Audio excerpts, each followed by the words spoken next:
Tu sais que je pourrais changer ta life. Passer des soirées à côté de ma mic. J'ai dit, j'allume un pur et je flash. J'allume mais c'est plus cela, c'est de moi. De rap pour les connaisseurs, pas pour les gros lécheurs.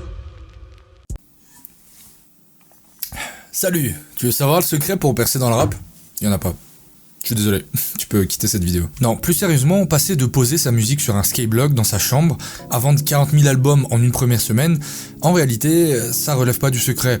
Ça relève du travail, certes, mais aussi d'un concept assez basique dont on parle jamais, qui s'appelle la confiance. La confiance que le public accorde à son artiste. La différence entre un artiste qui pop du jour au lendemain et un artiste qui fonctionne sur la durée, c'est la confiance que le public lui accorde. Et comme vous le savez, la confiance se perd en litres, mais se gagne en gouttes. Et ouais, c'était mon statut MSN en 2007. Vous allez faire quoi? On va donc parler d'un artiste qui a mis presque une décennie avant d'avoir la reconnaissance qu'il mérite. Mesdames, messieurs, laissez-moi vous raconter comment Hamza a su créer sa légende. Mais avant de commencer les frérots, laissez-moi me rouler un petit... Wow, attendez monsieur l'agent, calme, c'est pas de la weed. Enfin, techniquement si, c'est de la weed, mais c'est pas du THC, c'est du CBD et c'est 100% légal. D'ailleurs, asseyez-vous, je vais vous préparer une petite infusion de CBD. Et vous parler du sponsoring de cette vidéo qui n'est autre que Golden CBD, la marque numéro 1 de CBD 100% légal. Le CBD, évidemment, c'est complètement légal et en plus de ça, il n'y a aucun risque d'addiction. Ça a déjà fait ses preuves contre les douleurs articulaires, les maux de tête, mais surtout pour en avoir déjà essayé. Moi qui ai des grosses difficultés à dormir, ça aide vachement bien et au moins, c'est beaucoup plus naturel que n'importe quel autre somnifère. De plus, c'est un super remède contre le stress et l'anxiété. Golden CBD m'a offert cette incroyable box qui finira très probablement en boîte à couture chez Madaron d'ici quelques mois. Il y a absolument tout en CBD. Je peux vous dire les frérots, je suis CBDifié jusqu'à la moelle. Bien évidemment, pour ceux qui fument pas, il y a plein d'autres manières de consommer du CBD. Des bonbons, il m'en reste 2, j'ai tout mangé. Des infusions, des petites puffs pour les vapoteurs et pour les plus coquins d'entre vous, des huiles. C'est des huiles, ouais, je le savais. Abdel, tu vois, je t'avais dit, c'était des huiles, ça sert à rien de se le mettre dans le Golden CBD, c'est les numéro 1. Ils ont clairement le meilleur CBD sur le marché et comptent plus de 40 000 clients satisfaits. Trustpilot leur a donné la coquette note de 4,8. Regardez-moi cette tête. La qualité du four de Saint-Ouen, mais en 100% légal, c'est grave de la frappe. Et en plus de ça, avec le code promo MIEUX, M-I-E-U-X, vous avez 25% de réduction sur votre premier achat. Je vous mets le lien en description de la vidéo, donc n'hésitez pas. Encore merci à Golden CBD, vous êtes des cracks. Un sponsoring validé par Booba et toute la piraterie.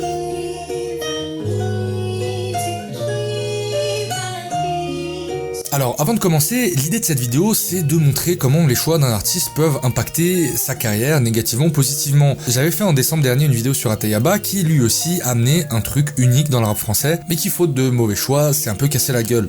Hamza, c'est tout l'inverse. Ses choix, ses collabs soigneusement choisis et son parti pris singulier à l'époque l'ont emmené à gravir des montagnes. Mais si vous le voulez bien... remontons le temps un peu. Mais si vous le voulez bien... C'est une fausse montre. Et je remonte le temps là. Remontons le temps s'il vous plaît. Hamza, connu sous le nom de Hamza El Farisi, né à Bruxelles en 1994. Et retenez bien cette date parce qu'elle a toute son importance dans notre histoire. D'ailleurs, entre parenthèses, El Farisi ça veut dire le Perse en arabe. Du coup, vous savez pourquoi il n'y a pas de ballon dans Question pour un champion? Parce que Hamza El Farisi... À l'image d'une ville comme Genève en Suisse, Bruxelles est un centre névralgique de la culture internationale. D'ailleurs, j'en parlerai sûrement plus en détail dans une vidéo qui devrait arriver sur le rap suisse, mais les Belges et les Suisses ont ce truc d'absorber bien mieux la culture US que les Français de métropole. Jean-Claude Van Damme, René Magritte, Jacques Brel ou Stromae ont tous eu un succès relatif à l'international, et leur identité belge n'y est pas pour rien. Alors, ces débuts, j'ai vite passé parce que tout le monde connaît et y a rien de spécial. Ils commencent le rap avec deux gars de son quartier, MK et Triton, qui ont la particularité d'être pas très bons. Et je vais dire un truc horrible, mais l'avantage quand tes potes rap pas spécialement bien, c'est que ça te fait prendre confiance en toi. Un peu comme les meufs trop fraîches qui sortent avec des copines moins belles. Oh, qui a écrit ça? Mais enfin, ça va pas, non?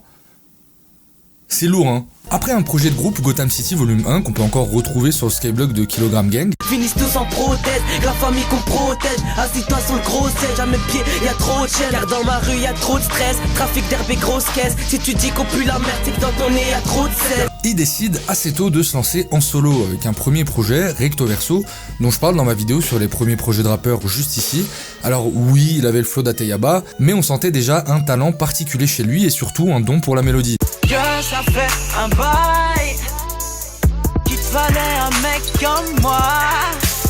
Dancing, smoking, drinking, fucking, dancing, smoking, drinking, fucking, dancing, smoking, drinking, fucking. Le projet passera évidemment inaperçu, mais peu importe, Hamza est un acharné de travail. Il se remet à bosser sur son prochain projet, qui sortira 2 ans plus tard, H24.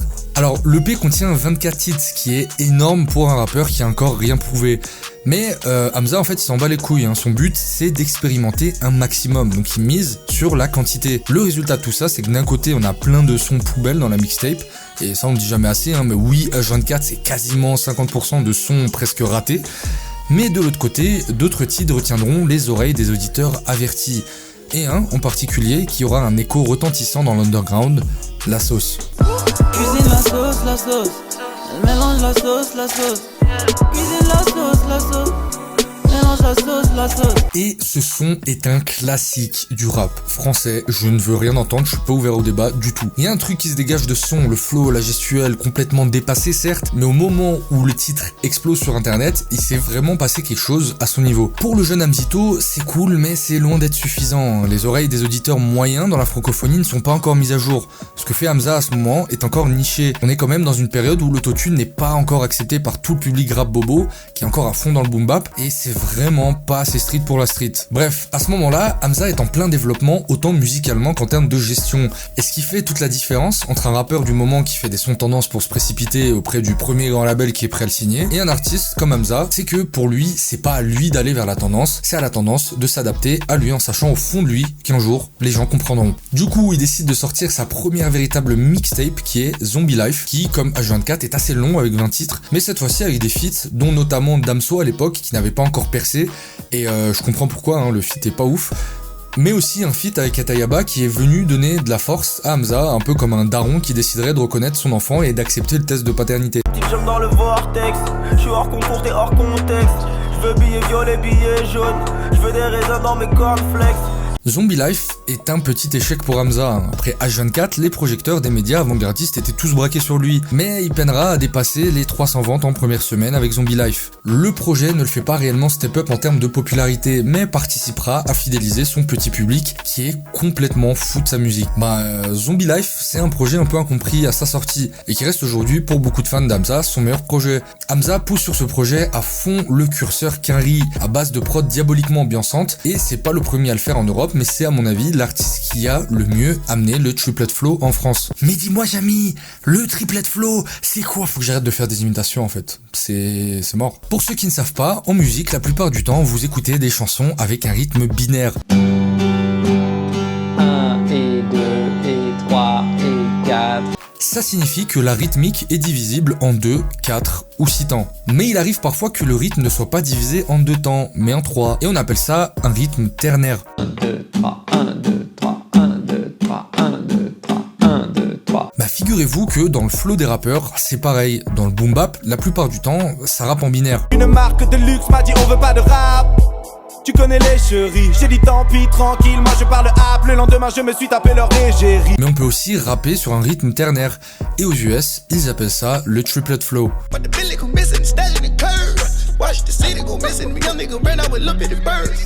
La plupart des gens pensent que c'est le son Versace qui a démocratisé ça dans le rap moderne, et c'est un peu vrai. Mais il faut souligner que rapper sur 3 temps, en fait ça a toujours existé, et que c'était pas forcément évident sur les instrus de l'époque. En témoigne le son Bring the Noise de Public Enemy. Alléluia, je au dessus de vous comme si j'avais des pouvoirs. Je rentre dans ma ville avec les meilleurs boulards. Baby fait monter la température, jette la moula. Quoi qu'il en soit, jette la moula. Bref, Hamza maîtrise parfaitement son flow, n'hésitant pas à aller à contretemps sur la prod. C'est léché, créatif et surtout c'est un vent frais dans la musique francophone. Tellement frais que pour beaucoup de gens, il fait froid, ça glace la nuque et on attrape un rhume. C'est une façon de dire que il n'était pas compris. Et c'est vrai, jusqu'à présent, les morceaux qui ont le mieux marché étaient froids, sombres, même sur des refrains chantés. Et pour ça, Hamza, toujours dans cette démarche d'expérimentation, va faire un move qui va totalement changer sa carrière. Il va juste augmenter la température. Et en parlant de température, laissez-moi vous ouvrir délicatement une parenthèse sur un artiste qui m'a marqué quand j'étais gamin et qui a pulvérisé l'industrie de la musique dans les années 2000, Sean Paul. Vers la fin des années 70, je vous apprends rien si je vous dis que le rap est né des block parties, des fêtes qui se déroulaient dehors dans les rues sur des prods de funk accompagnés par les paroles d'un mec qui débitait des phrases en la. Ok, c'est cool, mais est-ce que vous saviez qu'il s'est passé à peu près la même chose en Jamaïque à la même période, mais que ça a donné lieu à un autre genre, le dancehall. En effet, à la fin des années 70, la Jamaïque connaît de gros changements sociaux qui font que les jeunes, déjà ça les fait chier, mais surtout ils en ont marre du reggae qui est plus ou moins la seule musique en vogue dans le pays. Parce que c'est redondant, c'est un peu mou et surtout personne danse sur du reggae. J'ai dit personne ne danse sur du reggae. Est-ce que je suis clair ? Du coup, de la même manière que les DJ dans le hip-hop ont pu révolutionner la composition musicale à l'aide de boîtes à rythme et de synthétiseurs, les DJ jamaïcains ont développé un genre à partir du reggae, mais beaucoup plus rythmé et par conséquent ultra dansant, le dancehall.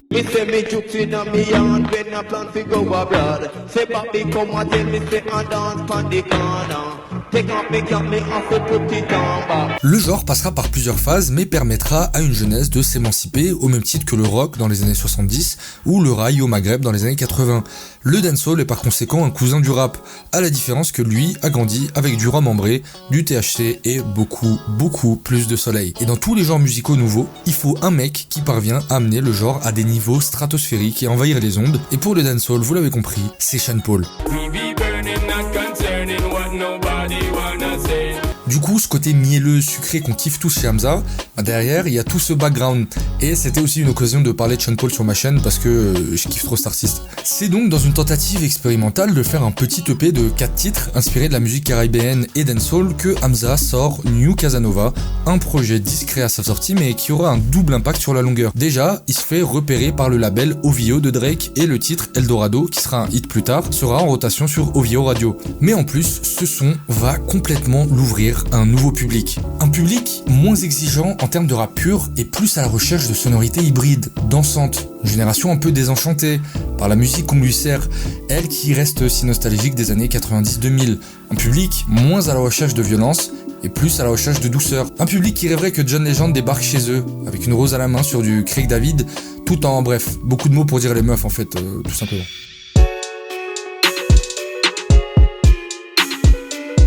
Let's go, ça commence à démarrer pour Hamza. Maintenant, notre héros maîtrise le pouvoir de la Triforce, le rap, le R&B et le dancehall. Et en plus de ça, vous pouvez ajouter sa productivité de zinzin, une bonne dose de détermination et la chance qui vous fait faire rencontrer les bonnes personnes au bon moment, comme Nicolas Bellagio qui est véritablement l'homme de l'ombre sans qui rien n'est possible. Et ça y est, on y est, Hamza doit sortir son premier vrai album. Mais avant ça, il reste une étape stratégique à l'initiative toujours de ce bon vieux Bellagio. En fait, Hamza commence à avoir du succès, mais c'est pas suffisant. Du coup, les deux décident de sortir une dernière mixtape qui, au-delà de l'aspect musical, servira surtout à mieux identifier Hamza en termes de visuel. Ils veulent un truc qui va marquer les esprits. Et d'ailleurs, Bellagio, qui est assez discret, dira aux Unrock, on est en train d'établir les fondations. On veut un bon background avant l'album, avec une bonne palette de clips et une image plus contrôlée. Le couteau suisse d'Hamza, qui est Nicolas Bellagio, a un déclic. Hamza doit être un personnage, une image de marque, de la même manière qu'on travaille l'image d'une marque de vêtements. Il décide alors de supprimer tous les clips et Nicolas Bellagio devient DJ, producteur, photographe, modèle, à croire ta bio, tu vas venir. T'as la ref ?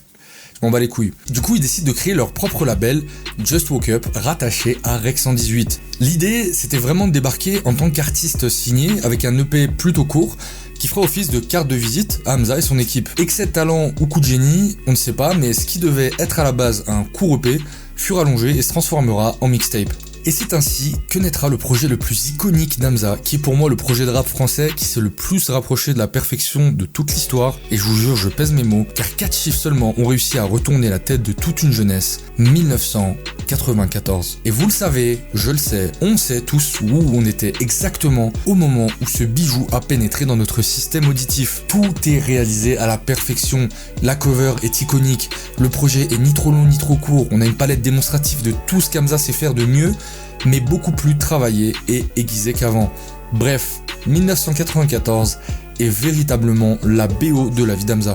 Et boum, ça commence dès l'intro avec le son live qui nous plonge dans un texte étonnamment introspectif, chose qu'avant il faisait jamais ou alors pas aussi directement. Bon, le son devient direct un classique et est aujourd'hui un de ses sons les plus streamés. Le son d'après, il fait quoi? Il reprend un sample d'un classique de la musique algérienne, Shabi, le titre Ya Rayah de Dahman El-Harachi, qui sera plus tard popularisé par la reprise de Rachid Taha. Et en fait, ce son raconte de manière extrêmement touchante comment un migrant qui quitte son pays pour un avenir meilleur ne devient en réalité jamais heureux. Je vous raconte l'histoire de ce son parce que il est vraiment triste, mais Hamza a réussi à en faire un son dansant. Un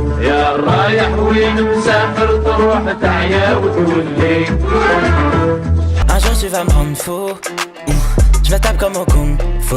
Vient ensuite le son Vibe avec ce clip légendaire au bord de la piscine qui là reprend totalement la vibe de New Casanova mais condensé dans un seul son qui m'a aussi mis une gifle monumentale et qui a ce truc particulier qui fait que je l'ai écouté au moins 10 000 fois et je n'ai jamais réussi à me lasser de ce classique. Bref, je pourrais continuer encore comme ça pour presque chaque track du projet. La vidéo serait beaucoup trop longue et de toute façon, vous le connaissez déjà très bien. Au passage, le travail d'orfèvre sur les prods qui sont pour la plupart signés Ponko est à saluer et on n'imagine pas un projet d'Hamza sans Ponko. Mais il y a aussi Freaky qui décidément avec ses prods a joué un gros rôle dans les classiques du rap français des années 2010. Godzilla est d'une profondeur indescriptible en termes de sonorité. Joe Decimob vient rappeler avec brio qu'on est sur un album de rap et que oui, ça rappe. Concernant son écriture, beaucoup disent qu'il n'y a rien en termes d'écriture et c'est en partie vrai. Cependant, il est important de dire que le sens de la formule, c'est une manière de bien écrire pour moi. Quand Hamza dit Donc elle m'appelle quand elle est seule chez elle. Sauce God caliente, coach personnel. Je trouve ça habile. Alors oui, c'est pas bien écrit au sens littéral du terme, mais pour une raison que j'ignore, la phrase pénètre au plus profond de mon cortex et reste gravée quasi immédiatement à chaque refrain. Et je trouve que c'est une vraie force qu'il a à trouver les refrains ultra catchy et déposer pile les bons mots dessus pour que ça sonne ultra bien. 1994 fera 7000 ventes en première semaine.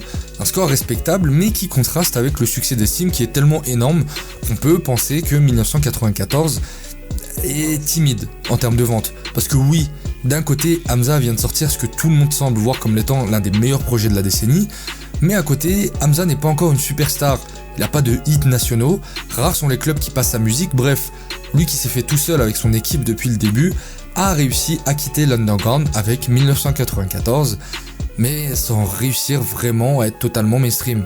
S'en suivra alors 2 années durant lesquelles on n'aura presque aucune nouvelle de Hamza. Mais 1994 et tous les projets précédents d'Hamza se font découvrir petit à petit à retardement. Malheureusement, durant cette période, il perdra son père et c'est sûrement une épreuve qui lui fera gagner en maturité. Il ira se ressourcer au Maroc et c'est à l'issue de 2 années de taf acharné que Hamza, toujours drivé par ce bon vieux Bella Joe, présente Paradise, censé être le premier vrai album d'Hamza. Là encore, je vais pas m'attarder dessus, vous connaissez tous l'album qui pour moi est une réussite, mais aussi un exploit. Sur cet album, il est vraiment pile entre ce que demande le mainstream et le côté ultra créatif et singulier de ses différents projets. Tout est millimétré, de la cover qui fait écho à Nirvana jusqu'aux feats qui sont tous parfaits. Mention spéciale au son Énimenois qui est un chef-d'œuvre qui aurait mérité une invitation chez Michel Drucker. Vraiment, la première fois que j'ai entendu ce son, j'étais sur le huc. Si je pourrais changer ta life, passer des soirées à côté de ma maille. Tu dis oh j'allume un pire, je flash. Charlie ne sait plus se lasser de moi. Bébé je vais vivre comme un maharaja. Là où 1994 était chaleureux, tant au niveau des couleurs que des sonorités, Paradise est frais, rafraîchissant et parfois glacial sur certains titres. Pour ne pas changer, l'album obtient un succès retentissant. Twitter est on fire comme jamais. Les fans d'Hamza sont tous unanimes. C'est encore une fois l'album de l'année. Mais je vais encore venir casser l'ambiance comme un daron qui fait son coming out à un repas de famille et les chiffres de vente. Hamza fera un score d'un peu moins de 10 000 ventes sur la première semaine, ce qui là encore est un chiffre totalement respectable, mais on sait, son équipe le sait, vous savez que Hamza pouvait et s'attendait à mieux. Parce que oui, au même titre qu'Ateyaba en 2014 à la sortie de son album, quand votre nom est sur toutes les bouches, on s'attend à des chiffres de vente stratosphériques. Mais peu importe, parce que l'avantage quand tu fais de la musique aussi qualitative, c'est que déjà tu peux te permettre de partir 2 ans, préparer ton album, les gens t'oublieront pas. Et même si effectivement les chiffres de vente au vu de son succès et de sa structure ne sont pas ouf, il faut avouer qu'il a une fanbase ultra solide. Car oui, certains artistes peuvent avoir des chiffres de vente qui peuvent paraître énormes, mais ça se transforme peu, que ce soit en merchandising, en achat physique ou même en place de concert. Hamza, c'est 10 000 ventes sur Paradise en première semaine, ça fait 10 000 personnes prêtes à aller pull-up en concert pour taper des pogos sur Jeu de Simob ou raider sur Godzilla. Et c'est exactement ce qu'il fera pour capitaliser un maximum sur le succès critique de Paradise. Avec une tournée un peu partout, il jouera son album et ses plus gros classiques, accompagné de la réédition de l'album qui sortira quelques mois plus tard, que je trouve un peu oubliable.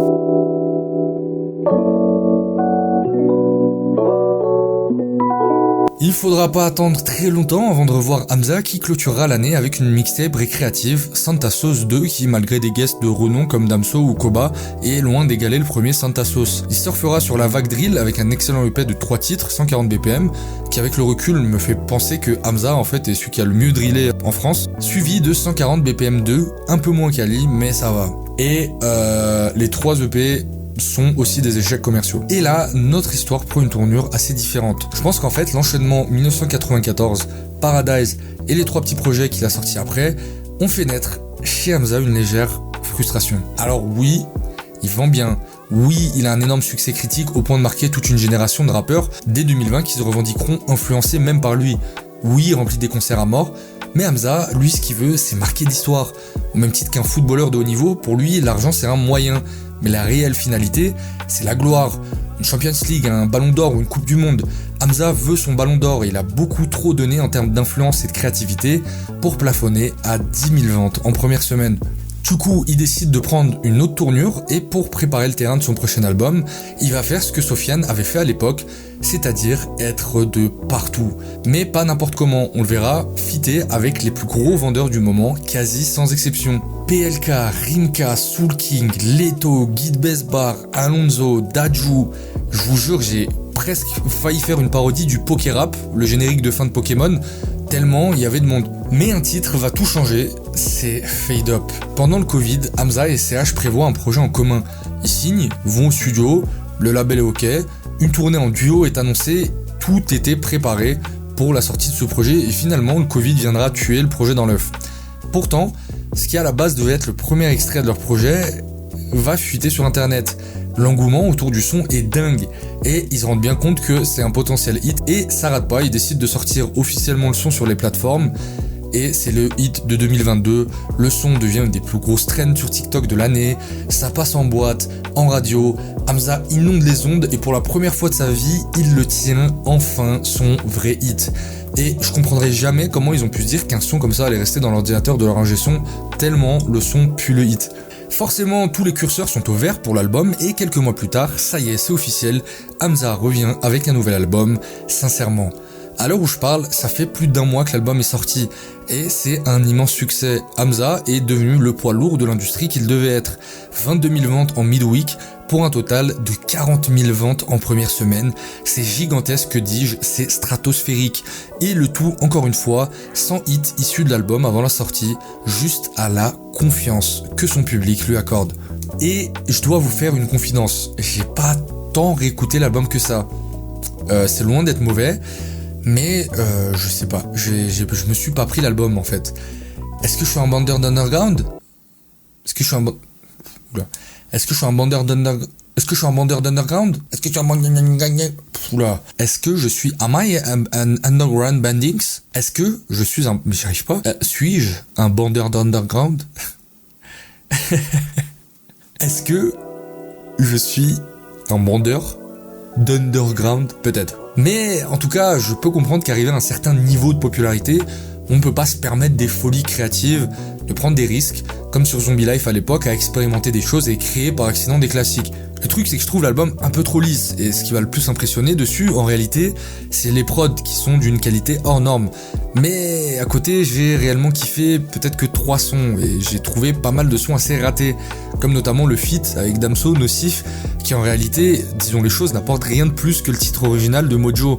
Là où, par exemple, la reprise de Yarayah sur juste 1 minute nous amenait à l'opposé de la chanson originale, c'est absolument pas le cas avec Nocif. Je préfère écouter le son de Mojo. Avec le recul, je trouve pas l'album si surprenant que ça, compte tenu de ce qu'il a pu nous proposer auparavant, et même si c'est probablement pas volontaire de sa part, je ne peux pas m'empêcher de me dire que comme toute bonne lettre qui se termine par un « sincèrement » suivi du prénom de celui qui l'écrit, ce dernier projet d'Hamza est peut-être un adieu au Hamza ultra créatif, le Hamza de laboratoire qui testait plein de trucs et qu'on ne reverra peut-être plus.